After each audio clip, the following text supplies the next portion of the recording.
Welcome inside another edition of the Pikiell Podcast presented by Horizon with the head coach of your Scarlet Knights who have started 4-0, Steve Pikiell. Coach, how are we doing? We're 20 hours from our last game, and now we are 48 hours from our next game. So I'm in that mode.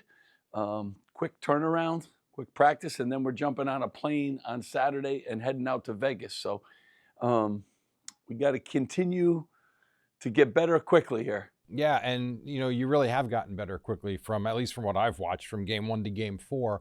The balance from this team through the first 4 games has been what's impressed me. I did the game last night with Chris Corso, and we were, basically every game it seems like a different player that has stepped up, and there's been consistency in that area. What has it been about this team that you've liked through the first 4 games? I've certainly have liked that, because every game someone else is grabbing 20 points or getting a double-double. Multiple guys have been able to help us. That's kind of how we have to be this year, too. It's a collective strength over an individual strength. And I like at times we put together some really good minutes, 10 minutes, 12 minutes, 18 minutes. We still haven't gotten to that 30-minute plateau, and we have to be heading there quickly. Because when we get on that plane and head to Vegas, it is, all teams that you better play 40 minutes against. So I like some of the things. I think our defense shows signs of being where I'd like it. And then we also show signs of being young and haven't been together for very long. So we got to continue to improve our rotation, get more locked in on what we're trying to do offensively and defensively. And guys got to start playing with a little more confidence. Have you, at least from what I see, and there was one play specifically last night, the unselfish nature of the way the team has played offensively, I think was great. At the end of the game was essentially decided, but I thought when the ball went to Darren at midcourt, his awareness and vision to see Dylan Grant ahead of the field, and he knew not to take a foul, just get it and unload it. Has that been something you've noticed, the way they've shared the ball so far? And we've shown some real great clips of that. And then we've shown some other times where, like I say to guys, you got to get rid of the ball. You have pretty good passers. I think that has really helped us this year. So even our 5 spot has been, assist to turnover ratio has been really good. So, I like where we could head. Dennis is a real good passer. Obviously, June is a real good passer. And then I think we get, some other guys where Lino's going to keep getting better in that area too for us. But the jumps that our veterans have made have been eye-opening. And our ability to share the ball will decide how good we can be moving forward. What have you seen out of, and I know we've been able to discuss this pregame, but a little more time to do it here. What have you seen out of Dylan Grant and Tariq Francis, who so far are your 2 leading scorers?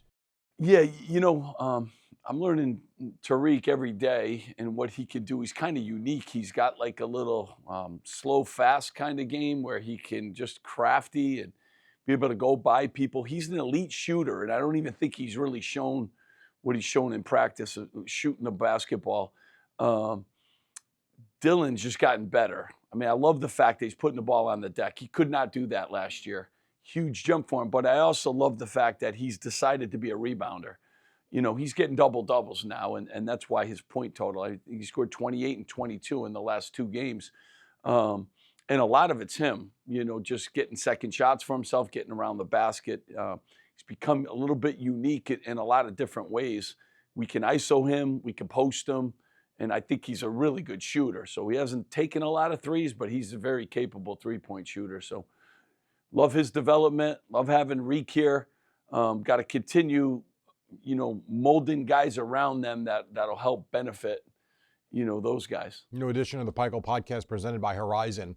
One of the things I didn't get to talk to you about last night in the post-game chat was the rebounding number. I believe you were a +10, which I thought was a really good number given the fact that American shot 1 million 3-pointers, and that tends to lead to a lot of long rebounds. They got a couple, but I thought you guys did a really good job in that area. I mean, we didn't start off that way, so we really came from a long way away. In the second half, we played our defense, and, they really got 2 threes in the second half, 2 for 10. They really were until they hit the bank shot at the end to make it 3 for 11. But they took 21 threes in the first half, then we held them to 10 in the second half. Huge adjustment, huge game plan. They were a little more in tune to the details of the scouting report. But anytime teams take a lot of threes, it's just hard to rebound. and have those kind of numbers. And they were making threes too in the first half. So, our rebounding, I've been pleased, but I don't want the guys to know that. Of course not. They get calm and satisfied. That's right. Let me ask you this. We were watching the game last night, and, the main point of that game was to defend the three-point line. And you're going to see that with teams coming in the Big Ten and elsewhere. What is the line you draw between being patient with the kids, knowing you got to get out and defend the three-point line, which they weren't doing early, and letting them figure it out and saying, all right, we got to call a timeout and I got to get into these kids? Yeah, I always reach that point where, oh boy, because sometimes you have to let them fix their own problems during the game. You don't always have timeouts. You're sometimes on the road. You got to save some, especially now with the coaches challenge.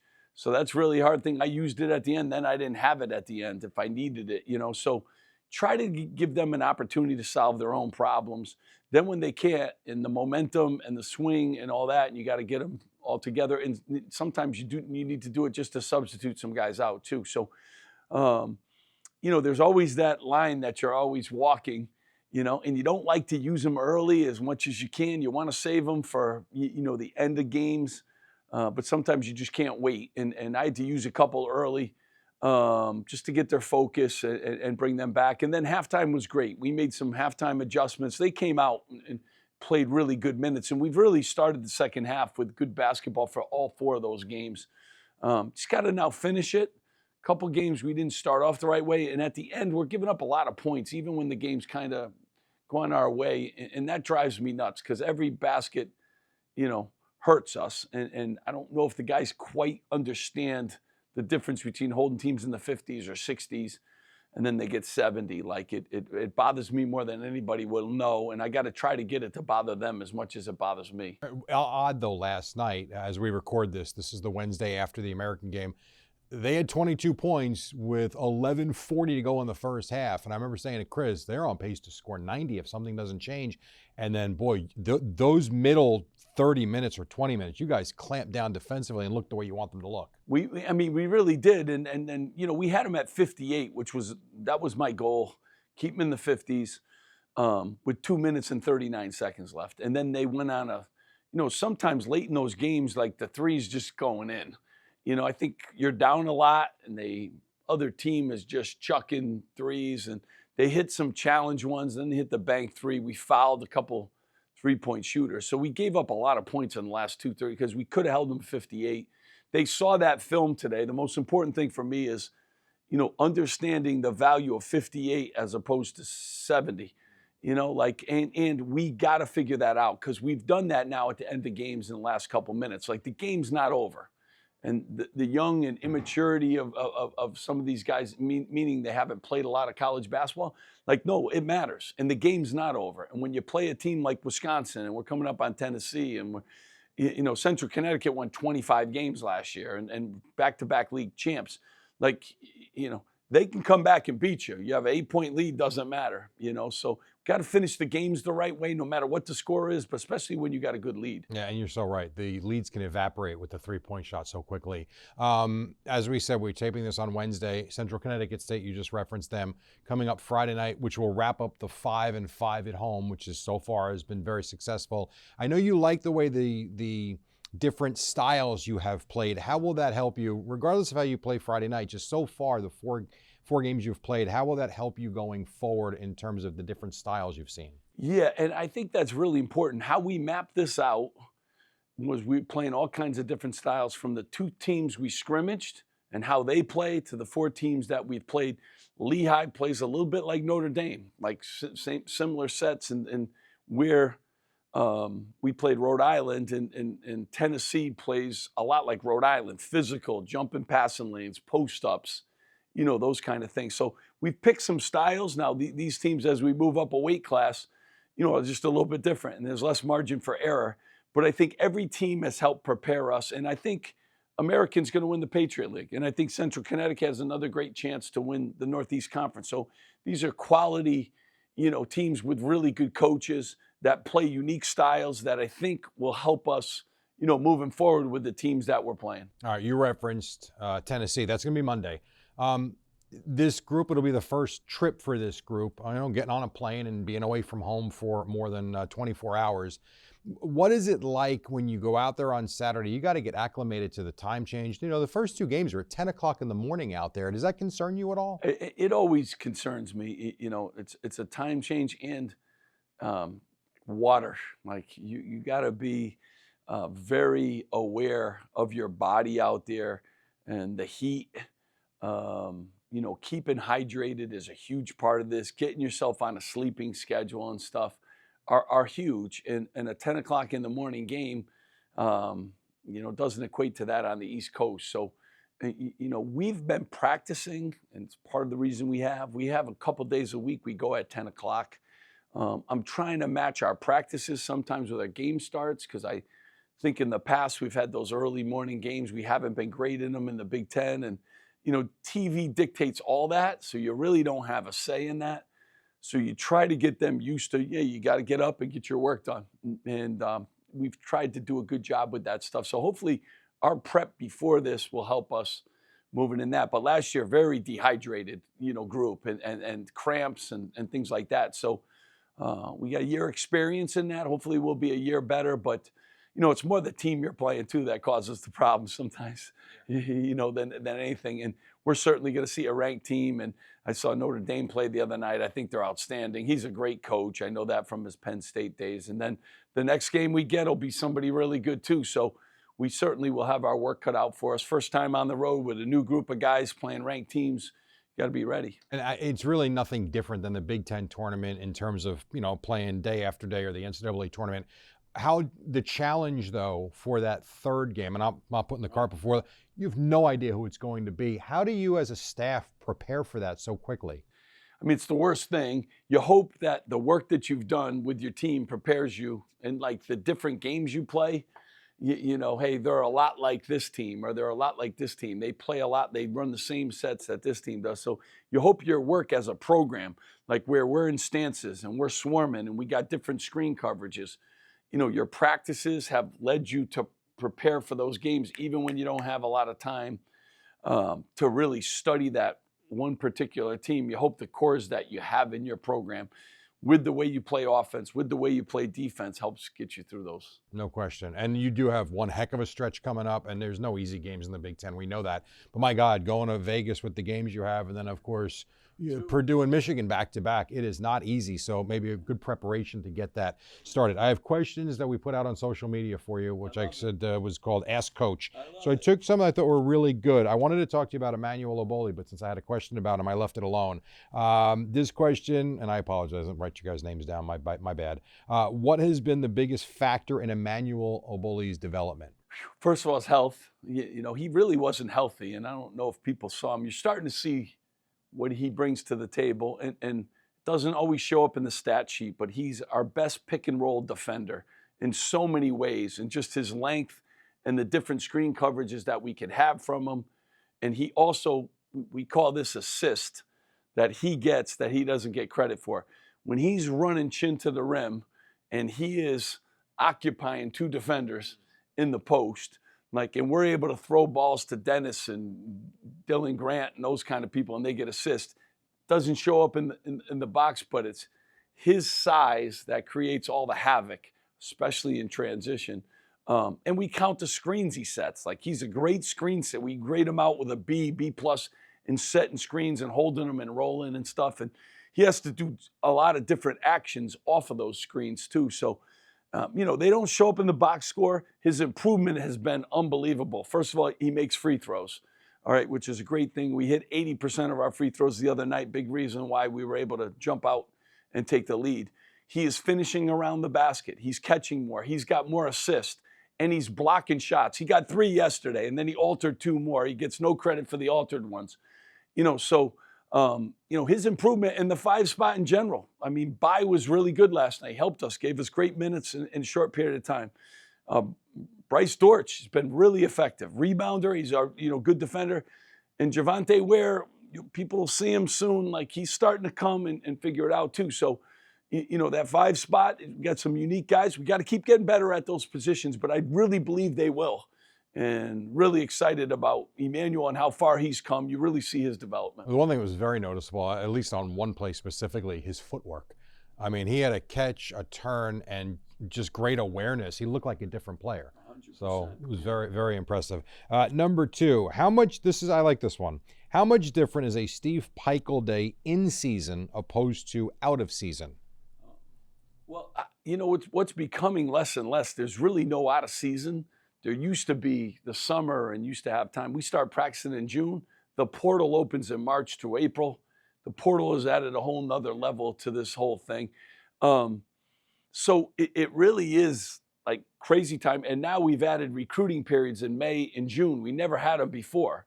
So, you get a couple weeks off at the end of August. That's kind of what you're kind of living with. You try to do something with your family real quick, but then you're quickly back and starting off practice. So really no off season anymore, but that's fine. I love what I do and what have you. But May and June used to be nice months where I knew I was in my bed every night. I couldn't go on the road. I couldn't do that. Now those have opened up to a whole nother level with the new recruiting model and with the new college athletics as we stand today. Seems to change every single day.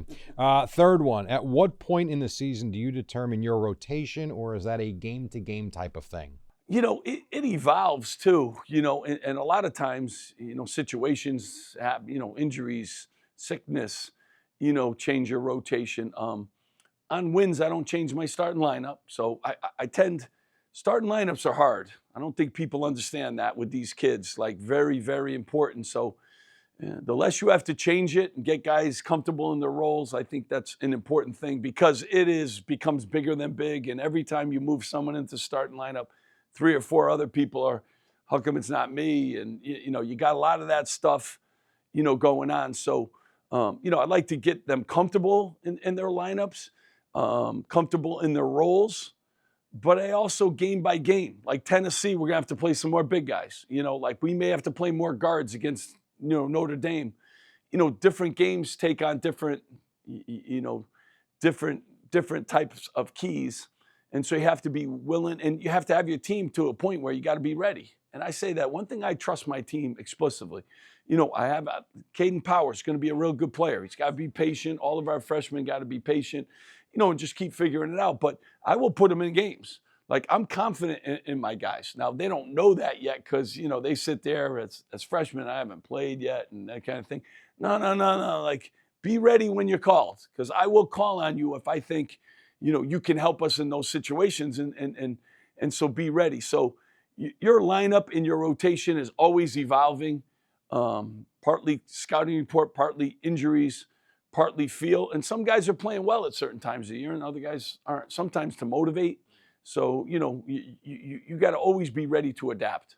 Last one from the social media. Do officiating crews call games differently? And I think what they mean is crew to crew. And if so, do you adjust the game plan to their tendencies that you learn of? 100%. Everyone calls it differently. Everyone calls. We're into right now tucking in shirts. Like it's like a national crisis. The refs are so focused on tucking in shirts that I'm like, I just want you to get the calls right. The tucking in the shirts doesn't I never heard of a coach yell at another coach for tucking the shirts in or his team wasn't tucked in. Like to have guys tucked in and look neat, but that's our new mission right now. But every game is called differently. Post defense is called differently. Hand checking is called differently. You got to find the crew. You got to feel comfortable with the crew. And then you got to learn, all right, guys, they're calling everything. All right, guys, they're calling nothing. And your guys got to learn how to adapt to the crew. Otherwise, they'll be on the bench in foul trouble and stuff. So it's very much a part of every single game. And people don't ever factor that in. The computer doesn't factor in calls and this guy's big on charge calls. This guy's big on post defense. The minute you're on bar, he blows the whistle. So you got to know who's refereeing. You got to know their tendencies. We got a lot of new referees too, especially early in the season. So now you got to figure those guys out too, and your players have to figure them out. I always try to get our guys to not referee. Sometimes they get caught up in the game. They play basketball. I coach the game. Let me be with the refs. But huge part of basketball is how the whistle's blown. No doubt. And then make your free throws like you did last night against American. All right, last one as we get set for Las Vegas. You've got, Jermichael Davis, he's your captain, and he's played phenomenally, as we know. Emmanuel is still here, Bryce George, and Dylan Grant, of course. They've been through this Vegas thing like last year. How much do you think the team will rely on those four? I don't want to say for guidance, but just awareness of what this week will be like coming up. They rely on him a great deal. Whether it be, hey, Coach Pikiell, today's not the day. He's not in a good mood. We got to play better. They do a really good job. They know my temperature usually, and they know when it's time to let's take care of business and when it's time to have fun. Today was like a mental work through practice, but they know tomorrow we come back, we're hitting, we are rebounding, we are going live, and it better be a good practice, And the veterans are such a key to that because the other guys don't know. They just don't know, and they don't know what's ahead. And these guys do. They know. They played Purdue. They played Notre Dame last year in this tournament. They know Michigan. They know teams like Central Connecticut because we've been down this road before with a lot of our games. So your leadership is one of the keys. Teams don't get graded on leadership. It's never talked about in the paper. Every now and then they mention your captain and leadership, but leadership comes in a lot of different ways. And part of it is imparting your wisdom on the younger guys that think they have all the answers, but yet haven't gone through anything. So how they do that and how it's received is a big part of the success of your team. And our guys, I think, are doing a good job. I'm not always sure what's being said in the locker room. I know on the court they're really trying to say the right things and talk to each other the right way, which is a really good sign because in the heat of battle, sometimes you lose. You lose what you're trying to do, and you lose your tone and how you're trying to tell people what they need to do. Oh, it's been a great start. 4-0, Central Connecticut State, Friday night, Jersey Mike's Arena, and then off to Vegas for 3 games before the Big Ten slate will begin. Keep it rolling. Thank you for your time. You're the best, and thank the fans, too, for coming out. And we got one more, and then we'll get out to Vegas. Happy Thanksgiving, too, to everybody. Happy holidays. That does it for another edition of the Pikiell Podcast presented by Horizon.